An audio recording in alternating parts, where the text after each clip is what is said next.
Assalamualaikum teman-teman. Seperti biasa sebelum mulai Mimin mendoakan semoga teman-teman semua selalu dalam keadaan sehat walafiat. Oke, kali ini kita akan melanjutkan Martial Master versi novel bagian 420. Bagi yang baru bergabung, selamat bergabung. Dan bagi yang belum subscribe dulu lah agar Mimin tambah semangat lagi nih bikin videonya. Oke, kalau sudah kita langsung masuk ke isi ceritanya.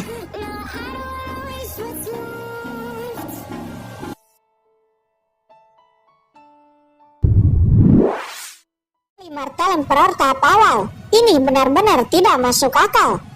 Saat ini keduanya masih terus bertarung sampai pada titik kritisnya. Tombak Kincen berhasil menusuk Sudongseng, dan di saat yang sama pedang Sudongseng juga berhasil menebas Kincen.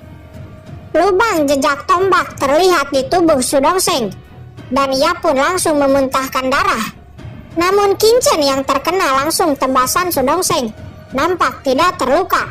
Bajunya memang robek, tapi kulitnya sama sekali tidak terluka, bahkan tidak tergores sedikit pun. Apa? Pertahanan macam apa ini? Semua orang terkejut. Hei, pedangmu memang cukup kuat, tapi sayangnya tidak mempan padaku. Ibuku berkata yang paling penting bagi kami orang pegunungan adalah kulitnya yang tebal dan dagingnya yang kuat. Hanya dengan ini itu tidak akan menyakitiku, kata Kincen seraya menyeringai dengan santai. Sial, mati untukku. Sudongseng tak bisa mempercayainya. Dia meraung ke langit dan muntah darah lagi karena marah. Dia memegang lubang darah di dadanya. Serangan pihak lain dilapisi kekuatan aturan. Jika tidak, mustahil untuk bisa menghancurkan pertahanannya. Orang ini hanya setengah langkah Martial Emperor. Tidak saya duga benar-benar mampu menggunakan kekuatan aturan. Nah, jangan senang dulu. Sudongseng kembali meraung. Aura di tubuhnya berubah memancarkan niat membunuh yang mengerikan. Ternyata itu aturan pembunuhan, kata Kincen dengan mata menyipit. Bagus jika kamu mengetahuinya, Sudongseng berkata dengan bangga. Aturan pembunuhan adalah salah satu aturan yang paling menakutkan di antara banyaknya aturan, dan sangat sulit untuk dipahami. Selain aturan api, Sudongseng sebenarnya berlatih aturan pembunuhan. Biasanya dia tidak mengungkapkannya. Kebanyakan orang berpikir bahwa dia hanya berlatih aturan api, dan dia biasanya selalu menyimpan kartu hal ini sampai pada situasi hidup dan mati. Itu hanya aturan pembunuhan. Apakah itu kuat? Kata Kincen. Dia langsung melesat. Sudongseng juga melesat. Boom, boom, boom. Keduanya kembali beradu pukulan. Setelah beberapa kali beradu pukulan, tiba-tiba ekspresi wajah Sudongseng berubah. Karena setiap kali dia menerima serangan Kincen, seluruh tubuhnya bergetar. Dan dia juga merasa Kincen juga memiliki kekuatan membunuh tertentu, yang juga merupakan aturan pembunuhan. Bagaimana bisa? Kamu juga menampilkan aturan pembunuhan, kata Sudongseng. Dia terkejut. Kenapa? Apakah hanya kamu yang boleh menampilkan aturan pembunuhan? Itu hanya aturan kecil, tidak perlu begitu terkejut, kata Kincen. Faktanya selain aturan ruang angkasa, aturan lain seperti pembunuhan, api, bumi, penghancuran, Kincen dapat menampilkannya. Namun karena Kincen menghususkan kultivasi Kaisar 9 Surgawi yang menentang langit, aturan-aturan ini tidak dapat dianggap sebagai aturan yang paling penting untuk kultivasinya. Namun hanya itu saja, Kincen jauh lebih unggul daripada pemahaman aturan Sudongseng. Oleh karena itu, sekarang Kincen menggunakan aturan pembunuhan, tetapi malah berhasil menekan Sudongseng. Apa?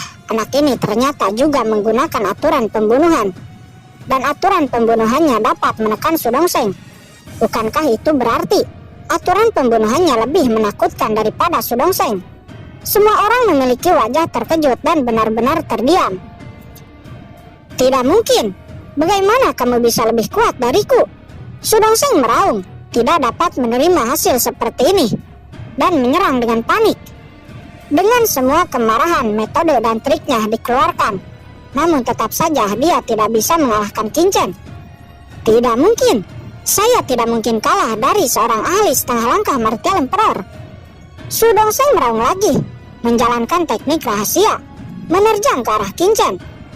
Namun tetap saja Kincen dengan mudah menghindar dan melakukan serangan balik, memukul mundur Sudongseng lagi dan lagi. Apa anak ini benar-benar mengembangkan aturan ruang? Hanya sedikit orang di dunia ini yang dapat menguasai makna ruang yang mendalam. Tapi anak ini dengan basis kultivasi setengah langkah Martel Emperor benar-benar mulai menyentuh ranah aturan luar angkasa. Apakah ini bertentangan dengan langit? Terdengar diskusi di antara para penatua. Adapun ahli lainnya, mereka tidak sejelas penglihatan para penatua. Apa Tuan Sudongseng benar-benar terluka parah? Bagaimana banteng besi itu melakukannya? Jelas-jelas basis kultivasinya di bawah Sudongseng. Orang-orang berseru satu demi satu. Tidak, aku belum kalah. Sudongseng sangat marah, tidak bisa menerima kenyataan. Dia sudah terluka sangat parah, tetapi masih ingin terus bertarung. Cukup. Suara dingin terdengar, itu adalah Penatua Agung. Dia muncul di langit dan menekan Sudongseng dengan telapak tangannya. Penatua Agung. Semua kerumunan berlutut dengan satu lutut dan memberi hormat dengan hormat kepada Penatua Agung. Anak muda, kamu berhasil. Orang tua ini mengizinkanmu mendapatkan kualifikasi untuk memasuki tanah leluhur. Mari bersiaplah untuk pembaptisan di tanah leluhur 3 hari kemudian, kata Penatua Agung. Kata-kata ini jatuh, semuanya menjadi sunyi dan kemudian ada suara yang tak ada habisnya.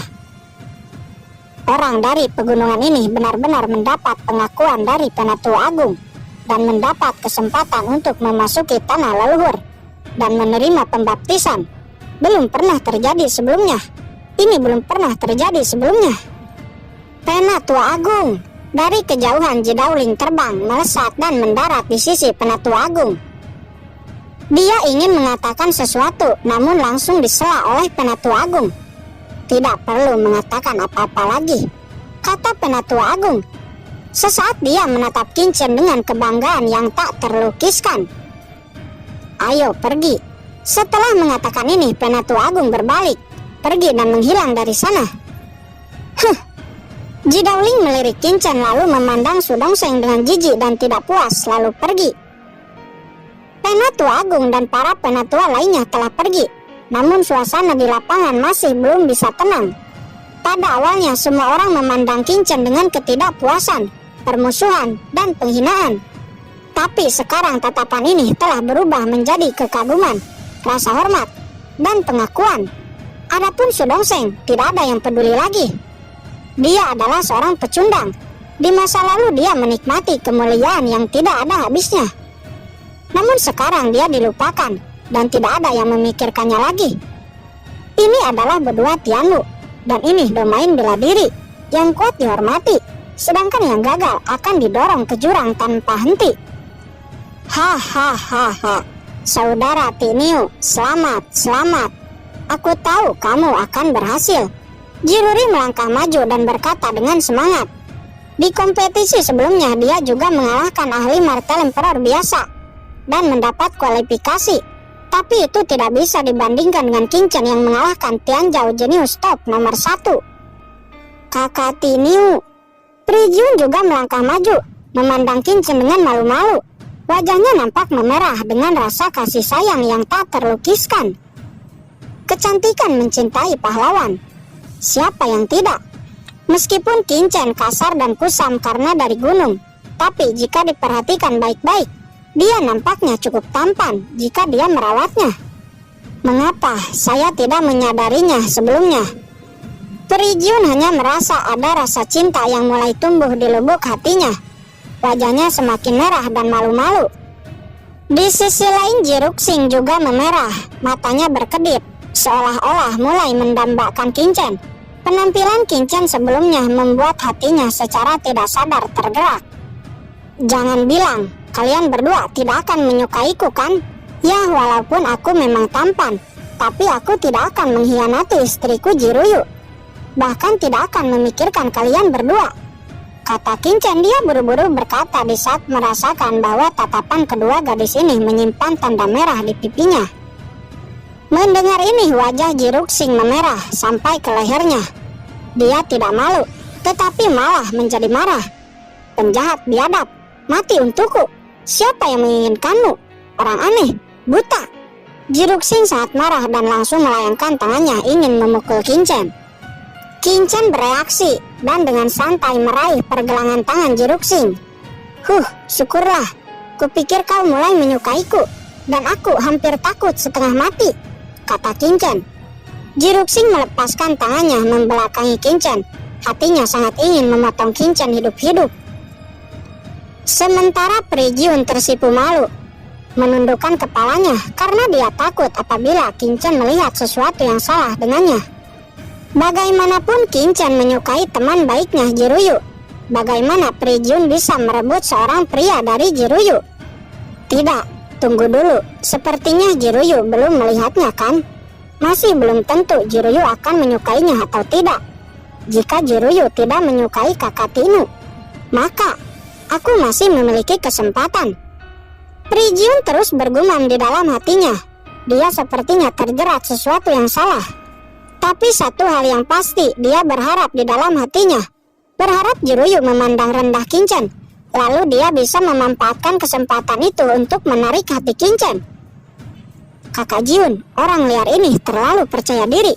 Bahkan jika dia kuat, tidak ada dari kita yang akan melihatnya. Bukan begitu, kakak Jiun? Jiruksing mendengus dingin. Prijiun langsung sadar dari fantasinya dan berkata, "Ya benar, tapi pipinya sangat merah, untungnya tidak ada yang menyadarinya." Ruksing, berhentilah membuat masalah.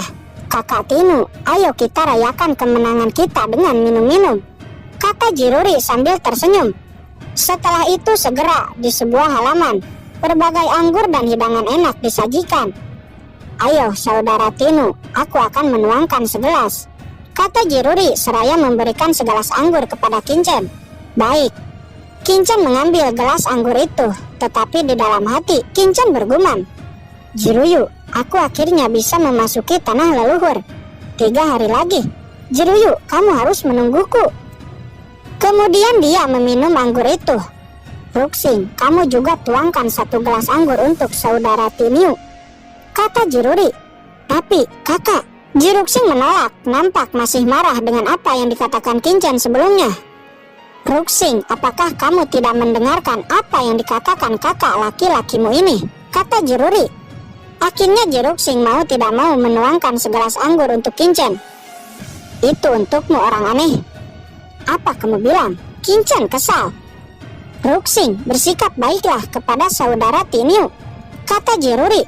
Kemudian dia menoleh kepada Kincen dan berkata, saudara Tinu, adik perempuan saya ini sudah sangat nakal sejak dia kecil. Tolong untuk jangan dimasukkan ke dalam hati. Jangan khawatir, setiap orang adalah keluarga, kakak ipar. Ingatlah untuk memanggilku saudara ipar di masa depan, kata Kincen. Jiruri tertawa, tapi wajah Jiruksing nampak jelek. Kakak Tinu, Jiun juga menuangkan secangkir. Prijiun tersenyum manis kepada Kincen sambil memberikan 1 gelas anggur. Matanya sangat indah dan tajam, juga mempesona, sangat menggoda. Prijiun mencoba untuk merayu Kincen. Namun tiba-tiba Kincen malah berkata, Prijiun, ada apa dengan matamu? Kenapa kamu berkedip padaku? Apakah ada pasir di matamu? Apakah kamu ingin aku meniupnya untukmu? Prijiun tersedak segelas anggur mendengarnya. Apakah orang ini tidak mengerti bahasa tubuh untuk menunjukkan kasih sayang? Wajah Prijiun memerah karena marah, dan dia tidak bisa berkata apa-apa. Selanjutnya mereka kembali mengobrol. Saat itu Kincen mulai bertanya berita tentang Jiruyu. Jiruri yang mengetahui beberapa berita langsung menceritakan semuanya kepada Kincen. Akhirnya dari Jiruri, Kincen mendapat beberapa berita. Di antaranya bahwa Jiruyu telah memberontak kepada leluhur tua keluarga Ji, dan ia dihukum oleh leluhur tua dengan dipenjara di tanah leluhur. Ini membuat hati Kincen tenggelam. Kesalahan apa yang dilakukan sehingga leluhur tua begitu kejam memenjarakan Jiruyu di tanah leluhur? Jiruyu, kamu tunggulah aku akan segera datang, gumam Kincen di dalam hati. Setelah acara minum-minum selesai, Kincen kembali ke kamarnya, bersila lalu berkultivasi. Dalam sekejap mata, waktu 3 hari telah berlalu, dan hari memasuki tanah leluhur telah tiba.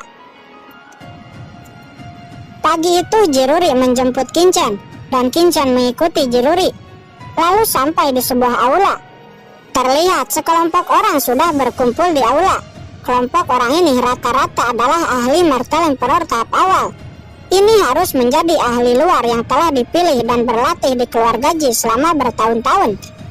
Karena Sudongseng ada di antara kerumunan, matanya memandang Kincen dengan sangat dingin.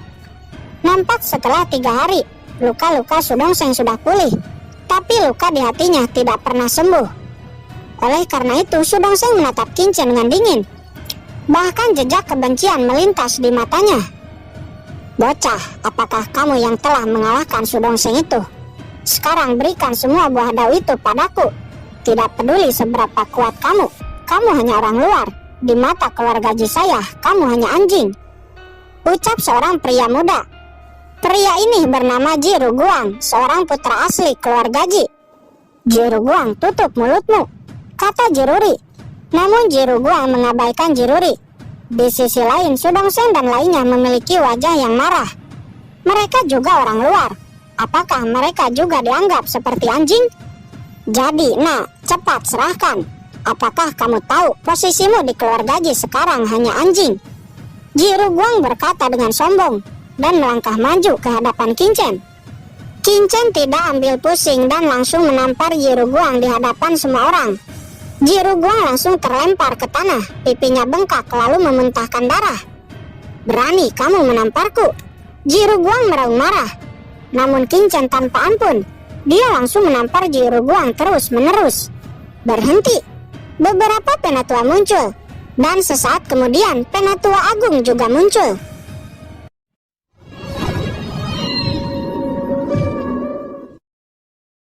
Oke guys, sudah dulu ya. Jangan lupa subrek biar lanjut terus ceritanya. Bagi yang sudah subrek, mudah-mudahan dimudahkan rezekinya. Mimin undur diri. See you next and goodbye.